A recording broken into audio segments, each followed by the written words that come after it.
Hey guys, thank you so much for watching my channel. It's Harlem Cinderella here, and today I wanted to do a video on something that happened to me that was very scary. It was very creepy. It was very creepy. So I ran out of toilet paper. Dun dun dun! That's not the scary part. So I went to the corner store to, just grab toilet paper, whatever. And when I was in the store, there was a guy there who, approached me, trying to talk to me. I could tell he was, interested in getting to know me, going out, blah, blah, blah, whatever. And I'll be honest with you, he really was not my type. He really was not my type. But what happened was a few days before, I was having a conversation with one of my girlfriends, and she was telling me that, you really need to open up. Don't feel like somebody has to be a certain way for you to give a person a chance. That conversation, why this conversation was in my head at this time, I will regret it for the rest of my life. So I remembered saying to myself, give this guy a chance. He may be a great, wonderful, fantastic guy. Don't just not give him a chance because it's your instinct to not give him a chance. So we started talking for a little while. We exchanged numbers, and so I was getting ready to go back to my apartment, and he just leaned in and he kissed me. Now, he kissed me on my cheek, but I remembered feeling like the kiss was, it's almost like he tried to do it quick so I couldn't say no. But at the very same time, it was a very innocent kiss. He did just kiss me on my cheek, but I remembered feeling like the kiss, I just remembered having a bad feeling when he kissed me, the way that he kissed me, because it wasn't like a mutual, you kind of just, it wasn't that kind of kiss. He just kind of, it was like he tried to quickly do it. So anyway, long story short, we set up a date, and for first dates, I believe in quickies. Not that kind of quickie, but just a date where you don't have to be stuck somewhere for hours at a time. So for our first date, we went to Central Park. Now, I'm not going to go into the detail. I don't want this to be a long video, but he did more things that were intrusive. And I just knew, oh my God, I just got, and this is what I like about the date being at the park. So you can kind of just, okay, well, I gotta go now. Bye. Thank you for a wonderful. And so after that, I didn't want anything to do with him. But he was continuing to contact me. And I wasn't even answering the phone. Like, he was calling me, having conversations that he only wanted me. He only wanted to be with me. He's only here for me. This man in one day left 32 messages. 32 messages in one day on my voicemail, and he was just talking. Oh, well, today I'm going to go to work, and then on my way back from work, I'm going to go here. Yeah, and then I got to do, like, he was talking to me, like he was having a conversation. But he was acting like I was saying things to him. He was just calling my voicemail. He would walk by my apartment and call me and say, oh, I'm walking by your building right now. I'm coming by, oh, I'm right by your building right now. There's another morning I was on my way to work, and I was standing at the bus stop, okay?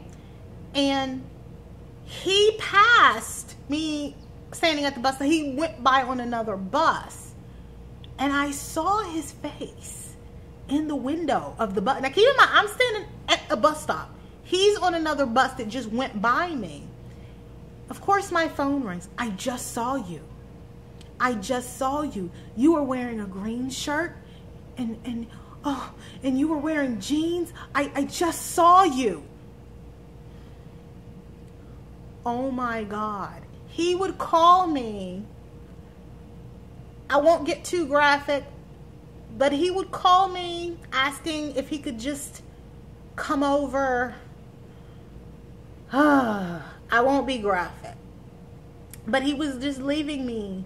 Like I said, in one day he left me 32 messages. Yeah, and it was creepy. It was so creepy. It got to the point to where I told one of my girlfriends, I said, look, if anything happens to me, and I joke a lot, I'm funny. If anything happens to me, this is the person who did it.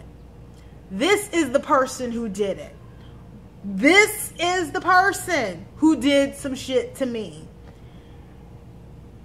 I wasn't even I wouldn't even call him, because I'm thinking, okay, you know, most people, if you kind of ignore them, they get the hint, okay, she's not interested or he's not interested, and they'll stop and just kind of get over it, whatever. No, the more I ignored him, the more aggressive that he was. So, and I'm leaving a lot of stuff out because I don't want this to be like a long ass video, longer than it already is, but yeah, it was scary. And I think the reason why I was as scared as I was, because where I'm from, which is not New York, everybody knows everybody. It's kind of, you know, whatever. So if somebody wants to take you out, movie, dinner, whatever, as a gentleman, you come to my house, and you, as a man, see, I'm that person. I'm that girl. You come to my house and you take me out. But in New York, well, maybe this applies to everywhere, but I think it was a mistake because he knew where I lived from the beginning. He knew where I lived from the beginning. I was afraid because he knew where I lived. It wasn't just, okay, maybe if I'm out, I'll see him in the neighborhood. He knew where I lived, and that was creepy. So, yeah, eventually it stopped. My feeling is that he found somebody else to be obsessed with. He's probably just doing this to another person. That really is my feeling. He's doing this to another person right now, which is great because, not for them, but it took his attention eventually away from me. Like I said, this went on for a while. The reason why I'm doing this video is because I went to the store, the little, oh, my battery. I went to a store the other day, and he was standing in line right in front of me. And I was in the checkout line. I was like, crap, I don't want to get out this line. But he had no idea. He had no idea that I was in line behind him. And he just kind of, you know, like I said, now it's been a little while. He's probably obsessed with somebody else. So nothing happened. But I just remembered feeling that fear of like, oh crap, it's going to start all over again. And the thing is too, I'm pretty sure he lives in the neighborhood. But you have to, I live in New York City, so even a neighborhood is still like, a neighborhood is still relatively big, at least from where I grew up, where I come from. So that was my stalker story, and it was very creepy, and it was very scary, and I'm single. I'm very single right now. So comment, like, and subscribe to my channel. Thank you so much for watching, and yeah, tell me your stories. It was scary. It was scary. So thanks so much for taking the time to watch my video, guys. Bye.